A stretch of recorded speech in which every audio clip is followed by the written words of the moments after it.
아름다움을 넘어 영광을 보라라는 제목으로 함께 말씀을 나누도록 하겠습니다. 여러분들은 살면서 정말로 아름답다고 느꼈던 순간들이 아마 많이 있으실 거라고 생각을 합니다.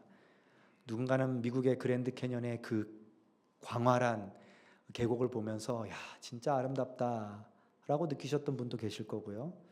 또 어떤 분은 튀르키예에 있는 가파도기아에서 그 열기구를 타고 올라가면서 해 뜨는 장면을 보면서 야, 어떻게 하나님이 세상을 이렇게 아름답게 만들었을까라고 고백하는 분도 계실 겁니다.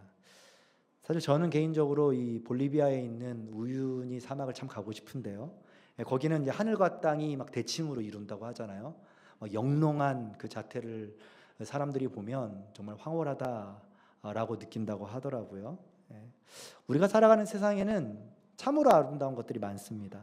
자연도 아름답고요. 또 건물도 아름다운 건물들이 있고요. 또 각 나라의 문화들도 다양하고 거기서 느껴지는 아름다움도 있습니다.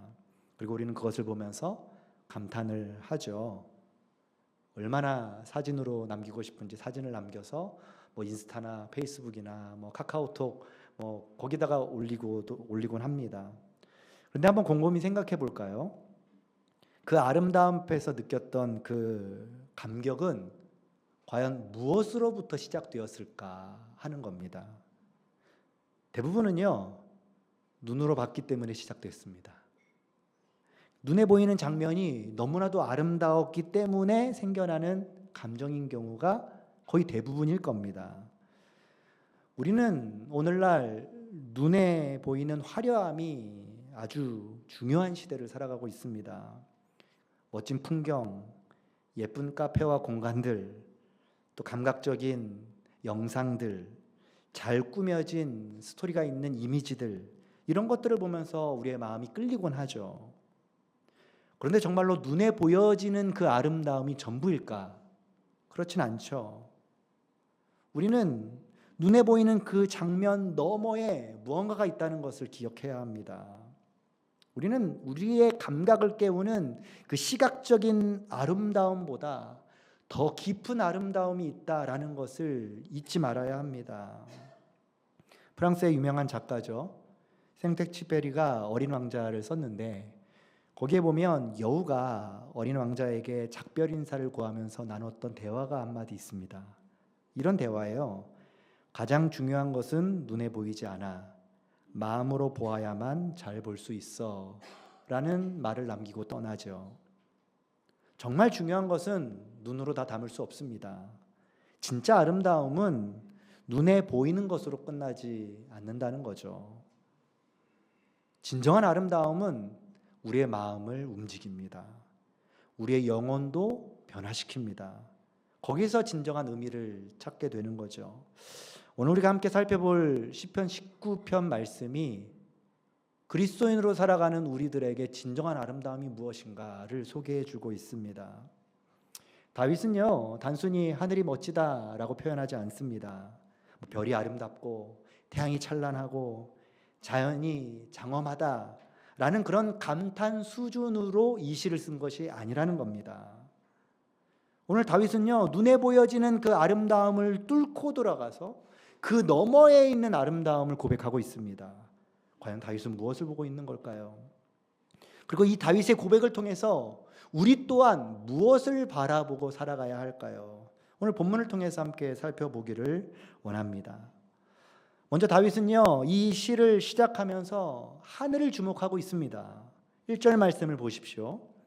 하늘이 하나님의 영광을 선포하고 궁창이 그의 손으로 하신 일을 나타내는도다 라고 고백합니다. 지금 하늘을 보고 있어요. 그런데 그냥 단순히 하늘이 참 맑다, 예쁘다, 아름답다 정도로 말하는 게 아니죠. 하늘이 하나님의 영광을 선포한답니다. 궁창이 하나님의 손으로 하신 일을 나타낸다라고 고백하는 거죠. 마치 하늘이 인격적인 존재가 되어서 우리에게 말을 건네는 것처럼 표현하고 있는 겁니다. 입이 있는 건 아니지만 하늘이 말을 하고 있다는 거예요. 그럼 여기서 하늘이 하는 말이 과연 무엇일까요? 어떤 말일까요? 하나님이 얼마나 위대한가? 하나님이 얼마나 놀라운 창조주인가? 그것을 하늘이 우리에게 외치고 있다는 겁니다. 그래서 이어서 2절에서도 같은 의미로 우리에게 말씀을 이어가고 있습니다. 날은 날에게 말하고 밤은 밤에게 지식을 전한다. 그러니까 날이 날에게 말한다는 겁니다. 밤은 밤에게 지식을 전한다는 겁니다. 이게 뭐죠? 낮과 밤 할 것 없이 끊임없이 하나님의 말씀이 흘러나온다라는 거예요. 샘물이 멈추지 않고 계속해서 솟아오르듯이 감당하기 어려운 만큼의 풍성한 하나님의 메시지가 하나님이 창조하신 창조물들을 통해서 우리에게 보여진다라는 겁니다. 해가 뜰 때, 해가 질 때, 밤하늘에 별이 있을 때, 심지어는 우리는 사계절이 있으니까 계절이 바뀔 때, 비가 올 때, 바람이 불 때, 꽃이 필 때, 낙엽이 떨어지는 그 모든 순간에 하나님은 우리에게 메시지를 전하고 계시다라는 거예요. 지금 다윗이 이야기하는 고백이 바로 이겁니다. 그런데 이 고백들을 가만히 살펴보면 결국 누구에게 초점이 맞춰져 있죠? 하나님께로 초점이 맞춰져 있습니다. 단순히 그 자연 현상을 우리에게 이야기하는 것이 아니죠. 하나님이 세상을 지으셨고 하나님이 세상을 다스리고 계시고 하나님께서 우리의 삶을 붙들고 계시다라는 고백을 자연을 통해서 바라보고 고백하고 있다는 겁니다. 결국 하나님이 세상을 지으셨고 그 하나님이 지금도 우리를 붙들고 계시다라는 거죠. 우리가 살아가는 이 세계는요, 우연히 생겨난 것이 아니잖아요. 하나님의 손 안에서 움직이고 있습니다. 그러기에 우리는 이미 하나님의 메시지가 쏟아지는 세상 한복판에서 살아가는 사람들입니다. 누굴 느낄 수 있어야죠? 하나님을 느낄 수 있어야 합니다. 그런데 문제가 무엇이죠? 우리가 그것을 잘 듣고 느끼지 못한다는 거죠. 3절에서 뭐라고 이야기하나요? 언어도 없고 말씀도 없고 들리는 소리도 없다. 이상하지 않습니까? 하늘이 선포했습니다. 날이 말했습니다. 밤이 지식을 전했습니다. 하지만 정작 언어도 없고 말씀도 없고 들려지는 소리도 없다라고 고백합니다. 여기서 우리가 생각해 볼 수 있는 것은 이 소리가 우리가 알고 있는 들려지는 소리가 아니라는 것을 우리는 기억해야 합니다. 지금 다윗이 말하는 소리는요, 귀로 듣는 소리, 사람의 말소리, 직접 우리가 선명하게 들어야 하는 그런 음성이 아닙니다. 지금 다윗이 말하는 소리는요, 영원히 들어야 하는 소리입니다. 그러니까 눈으로 보는 사람들은 단순한 멋진 풍경을 느낍니다. 하지만 믿음을 가진 우리가 보는 풍경은 단순히 느껴지는 그 멋진 풍경을 넘어서서 하나님의 영광을 증언하는 통로의 소리가 되어야 한다는 거죠. 놀랍게도요, 종교개혁자였던 칼빈이 이 본문을 이렇게 설명했습니다. 하늘은 비록 입은 없으나 그 존재 자체로 창조주를 증언한다. 만약 우리가 이 소리를 듣지 못한다면 그것은 하늘이 침묵해서가 아니라 우리의 영적인 귀가 막혀있기 때문이다 라고 해석을 했어요. 결국은 무엇이 중요한가요? 하늘이 말을 하지 않는 것이 아니라, 창조 세계가 침묵하고 있지 않는 것이 아니라, 하나님이 우리에게 아무것도 보여주지 않아서가 아니라 우리가 듣지 못하고 있기 때문에, 우리가 귀를 막고 있기 때문이다 라는 거죠. 왜 그럴까요? 너무 바쁩니다. 우리의 시선에 너무나도 많은 것들이 들어와 있습니다. 그래서 하나님을 느낄 겨를이 없습니다. 우리는 세상의 웅장한 자연을 보지만 그 안에서 하나님을 느끼지 못합니다. 보통 거기서 끝나버리고 맙니다. 하지만 다윗은 우리에게 뭐라고 이야기하나요? 거기서 한 걸음 더 나아가야 한다고요. 웅장한 세계를 만드신 하나님이 얼마나 위대한 분인지, 그리고 그 하나님께서 웅장한 우리의 삶을 어떻게 이끌고 계신지를 느껴야 한다고요. 그래서 믿음의 사람들은요, 하나님이 창조하신 그림 위에 새겨진 창조주 하나님의 일하심을 보는 사람들입니다. 이것이 우리가 가져야 할 눈이고 우리가 들어야 할 귀입니다. 아름다움을 넘어 하나님의 영광을 바라보는 거죠. 이 눈을 가진 사람, 이 귀를 가진 사람은 사절처럼 살아가게 되는 겁니다. 그의 소리가 온 땅에 통하고 그의 말씀이 세상 끝까지 이루도다. 하나님이 해를 위하여 하늘의 장막을 베푸셨도다. 온 땅에 통하는 하나님의 소리, 하나님의 일하심을 느끼며 살아가는 거죠. 하나님의 말씀이 어디까지 이른다고요? 세상 끝까지 이른다라고 이야기합니다. 하나님의 영광이 우리의 삶에 간섭하지 않는 곳이 없다라는 거죠. 어떤 특정한 사람에게만, 어떤 특별한 존재에게만 주는 혜택이 아닙니다.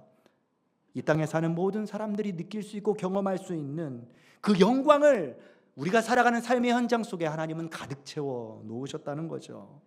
그래서 우리가 일상에서 마주해야 하는 아름다움은 사실 하나님이 우리에게 보내는 메시지와 같습니다. 아침에 일어날 때에도 하나님은 우리에게 메시지를 보내고 계시고, 또 잠을 잘 때에도, 우리가 수많은 일을 할 때에도, 수많은 사람들을 만날 때에도 하나님은 끊임없이 나를 좀 보라고 초청하고 계시는 거죠. 그것을 다윗은 뭐라고 표현하냐면 해와 같다라고 표현합니다. 5절 6절을 보면 다윗은 태양을 언급하고 있습니다. 그러면서 태양의 두 가지 모습을 표현하고 있죠. 신방에서 나오는 신랑처럼, 또 하나는 길을 달리기 기뻐하는 용사처럼 해를 표현하고 있습니다. 힘차고 찬란하게 나아가는 모습으로 하나님의 영광을 바라보는 걸 표현하고 있는 거죠. 근데 이 표현이 그 당시에는 매우 이색적인 것이었습니다. 다윗 시대 주변의 나라들은 사실 태양이 어떤 존재였죠? 신이었습니다. 태양신, 너무나도 강하고 뜨겁고 무서운 존재였습니다. 그래서 그들은 태양을 볼 때 두려워했습니다. 숭배했습니다. 그런데 다윗은 지금 무엇으로 표현하고 있죠? 기쁨으로 표현하고 있어요. 왜냐하면 그 태양 존재에 대한 두려움을 본 것이 아니라 태양 너머에 계신 하나님을 보기 때문입니다. 결코 태양이 두려운 신이 될 수 없음을 고백하고 있는 거죠. 그저 하나님이 만드신 피조물에 불과하다는 거예요. 이 믿음의 고백을 다윗이 우리에게 선언하고 있는 겁니다. 그래서 다윗은 6절을 통해서 하나님이 어떤 분인지를 우리에게 소개하고 있어요. 하늘 이 끝에서 나와서 저 끝까지 운행하며 그의 열기에서 피할 자가 없도다. 태양의 열기에서 피할 자가 없다라는 의미가 무엇입니까? 태양이 떠오르면 그 빛과 열은 모든 것을 덮어버립니다. 숨을 곳이 없습니다. 피할 곳이 없죠. 마찬가지입니다. 하나님의 영광이 우리의 삶 가운데 임하면 우리의 인생에 미치지 않는 곳이 없다는 겁니다. 하나님의 손길에서 벗어날 수 있는 사람이 없다라는 고백이죠. 장엄한 자연 앞에서 우리가 감탄하는 것처럼 하나님의 장엄한 영광스러움 앞에서 우리는 압도되는 겁니다. 그것이 바로 다윗이 고백하는 하나님의 영광이에요. 그 하나님의 영광을 경험하면 우리 안에 어떤 질문이 생기나요? 이러한 질문이 찾아옵니다. 이렇게 크고 완전한 세계를 만드신 하나님 앞에서 나는 과연 어떤 사람인가? 내가 지금 하나님 앞에서 어떻게 살아가고 있는가? 원초적인 질문을 던질 수밖에 없는 거죠. 신앙인이라면 우리는 끊임없이 이 질문으로 살아가야 합니다. 처음에는 아름다움으로 시작했습니다. 처음에는 잘 살아보겠다라고 생각했습니다. 하지만 그 아름다움은 결국 우리를 하나님 앞에 세우도록 만듭니다. 그리고 하나님을 경외하게 되죠. 그리고 내 삶을 다시 한번 돌아보게 되는 겁니다. 그런데 주님은 여기에서 그치지 않으셨습니다. 한 발자국 더 나아가셨어요. 자연을 보고 하나님이 계시다는 것 충분히 느낄 수 있습니다. 신앙인이 아닌 사람도 느낄 수 있습니다. 하늘을 보고 태양을 보면서 심지어는 내가 하나님이 만드신 수많은 창조 세계를 보면서 신이 존재하는 거 아니야? 라고 충분히 느낄 수 있습니다. 하지만 그 자연이 우리를 구원하지 못합니다. 밤하늘의 별을 본다고 해서 내 죄가 해결되는 게 아니잖아요. 바다를 보며 감당한다고 해서 내 영혼이 새로워지는 게 아니잖아요. 산과들을 보면서 하나님이 계시는 것 같다라고 느낄 수 있지만 하나님이 나를 얼마나 사랑하시는지, 하나님이 나의 삶의 문제를 어떻게 해결해 주시는 데까지 나아가지 못하잖아요. 그래서 오늘 다윗은요 1절부터 6절까지 창조 세계를 노래하다가 7절에서 이런 말씀을 남기고 있습니다. 여호와의 율법, 하나님의 말씀을 언급하고 있어요. 왜 그렇습니까? 자연은 하나님의 영광을 보여주지만 하나님의 마음을 온전히 알 수는 없어요. 하나님의 명확한 율법, 우리의 영적인 문제를 해결해주는 그 말씀이 우리에게 필요한 거죠. 근데 그 말씀이 예수 그리스도를 통해서 우리에게 어떻게 오셨습니까? 참 빛으로 오시지 않았습니까? 요한복음 1장 9절에 보면 이런 고백을 하죠. 참빛 곧 세상에 와서 각 사람에게 비추는 빛이 있었다. 진정한 태양으로 오신 분이 누구시죠? 예수님이십니다. 태양이 온 땅을 비추며 생명을 공급하는 것처럼 예수님은 죽어가는 우리의 영혼에 생명의 빛을 비추러 오셨습니다. 태양이 달리기를 기뻐하는 용사처럼 자기 길을 달려갔듯이 예수님은 이 십자가라는 고통스럽고 치욕스러운 길을 기쁨으로 걸어가셨습니다.